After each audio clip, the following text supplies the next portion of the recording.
So ESL has been in business about 20 years and having a good time, and always very much love working with new technique, working with creative people, always with what do we want to do for this business? I always have the business in mind. That's always been what we've always been out. What is this going to do for the business? And I just don't like technique for technique sake in research. So I guess it's my business school background is always to the fore, and also running a business. One of the things that I really believe is that research is founded around some quaint notion that we know something.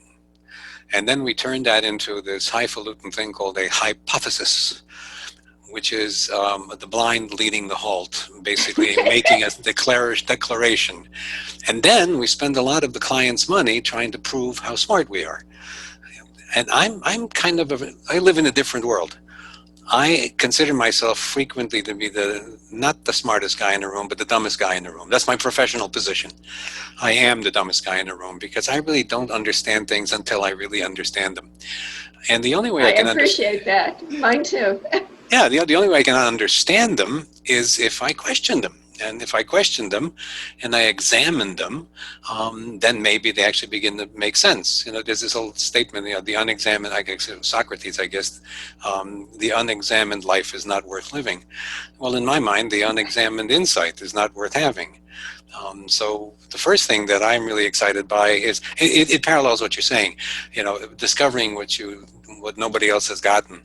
But for me, I think the key is to create a mechanism that actually encourages that to happen. I think that's what we've created here.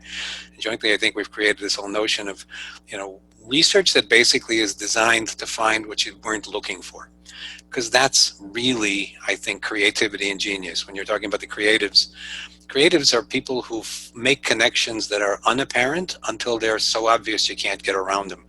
And then there's that moment of just discovery, right? That's that moment of discovery when everybody sees it and they go, oh, and there's a click, right? And from that moment forward, they can't see it any other way.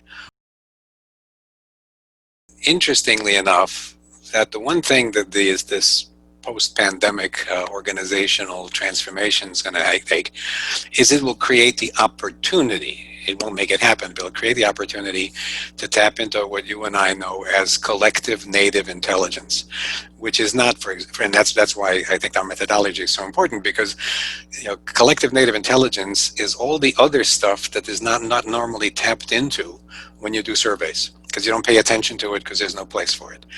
But at the same time, it's all that incredible, probably the most least understood and most underutilized power of any organization. And I think if you get the information by tapping into the collective native intelligence of the target audience, and then you use the combined collective native intelligence of the client, right? So it's not just, I don't believe that we tell people what to do. We help them see what to do. And I think if you can tap into that, then you've got a very powerful tool. And to your point, I think any manager who understands today going forward that it's all about the collective native intelligence of the organization, which is not just the job responsibility of people, it's everything that they bring to the table. And most organizations, I don't think, leave a place for that. You can't bring that to the table because there's no room at it. Right, and usually not. But now it's been a struggle for most to get through this. There have been some winners, but if I've listened to some of the interviews with the CEOs of the companies that are winning with this, they understand the need to tap the collective native intelligence, and you've got to break down all the silos, if you will, and we're all in this together with our customers, with our prospects. And I know in my past, you just hit something else I was thinking of. How many times have I started working with a client and I say, oh, I'm going to get all the naysayers together. Let me get your team together. Why do I do that? Because I want to hear what everybody is thinking. Before I met you, I don't think I could conceptualize what I was doing instinctively. And in so many companies I've worked with, large corporations, global corporations, there are all these silos. People are doing things. They're selling to the same customers. is are they talking? How do we get this together? How do we get her done? As you know, my whole story is that when people say to me, who should be in these Breaking Genius meetings? And I say everybody that can ultimately screw things up belongs in that meeting. And there was a CEO who said to me once, well, John, that could be 150 people. And I said, well, you need a big room then. Quite frankly, if you get everybody involved and you listen to your clients and you really hear them, you even get a greater expanse as to where to be.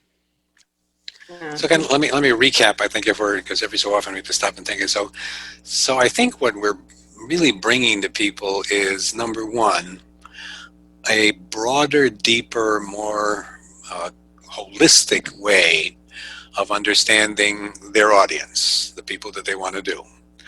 Number two, we uncover and deliver for them the tools through which they can affect change, because in the end, people who do research and pay for research want to change some kind of behavior. As we talk about it, it's optimizing the change acceptance curve, which is really the heart and soul of all of this. Right.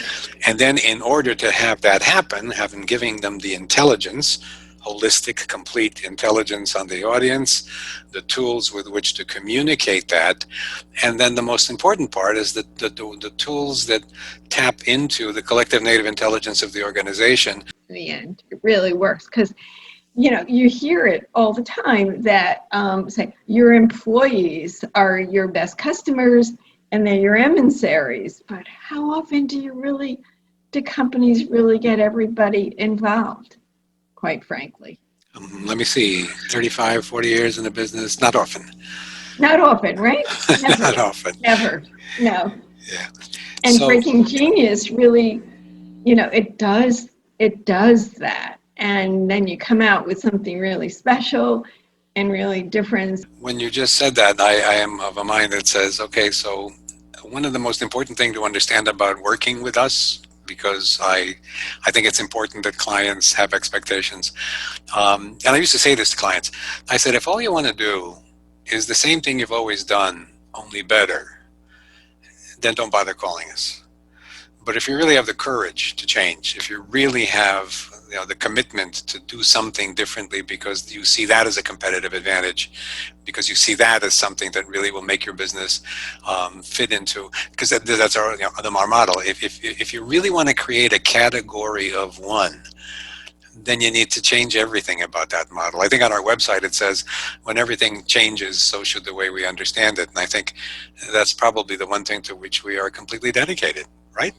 Totally dedicated to that. And everything we've ever done separately, and what I believe that we're going to do in the future. And I see no time. This is the best time to be bringing our work in and really making that impact, quite frankly.